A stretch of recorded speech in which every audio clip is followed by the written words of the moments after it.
মুস্তাফিজ খেললে আইপিএল এর মাঠ নষ্ট করে দিবেন ভারতীয় বেশ কিছু ধর্মীয় গুরুরা। শুধু তাই নয়, মুস্তাফিজকে দলে নিলে আরো ভয়ঙ্কর কিছুর হুমকি দিয়েছেন তারা। এর আগে এক ফেসবুক পোস্টে মুস্তাফিজকে নিয়ে বিদ্বেষ ছড়ায় দেশটির সমালোচিত কথিত সাংবাদিক ময়ূখ রঞ্জন দাস। এসব নিয়ে আরো শুনুন। মুস্তাফিজের আইপিএল খেলা নিয়ে এবার হুমকি দিয়েছে ভারতীয় বেশ কিছু ধর্মীয় নেতারা। ভারতের মধ্যপ্রদেশের উজ্জয়নে কয়েকজন ধর্মীয় নেতা হুঁশিয়ারি দিয়েছেন, বাংলাদেশি এই তারকাকে খেলতে দেওয়া হলে তারা আইপিএল এর ম্যাচে বাধা সৃষ্টি করতে পারেন। উজ্জয়নের ঋণ মুক্তেশ্বর মহাদেব মন্দিরের প্রধান পুরোহিত মহাবীর নাথ সংবাদ মাধ্যমকে নিজেই বলেছেন তাদের এই হুমকির ব্যাপারে। তারা মাঠে ঢুকে ম্যাচ বন্ধ করা কিংবা পিচ নষ্ট করার মতো কর্মসূচিতে যেতে পারেন বলেও হুমকি দিয়েছেন।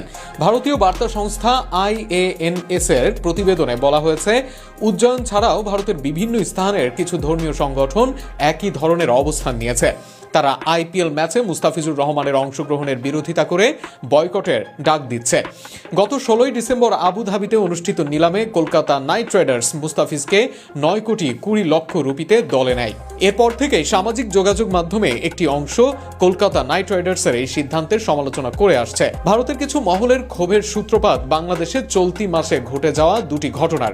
IANS এর প্রতিবেদনে দাবি করা হয়েছে, এসব ঘটনার পর ভারতের কয়েকটি এলাকায় ধর্মীয় নেতাদের মধ্যে ক্ষোভ তৈরি হয়েছে এবং তারই অংশ হিসেবে তারা মুস্তাফিজকে ঘিরে আইপিএলে প্রতিবাদের কথা বলছেন।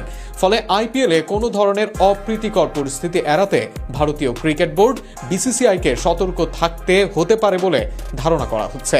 এমন অবস্থায় সহজ সরল জীবন কাটানো মুস্তাফিজ আদৌ খেলতে যাবেন কিনা বা বিসিবি তাদের NOC বজায় রাখবে কিনা তাও এখন দেখার বিষয়।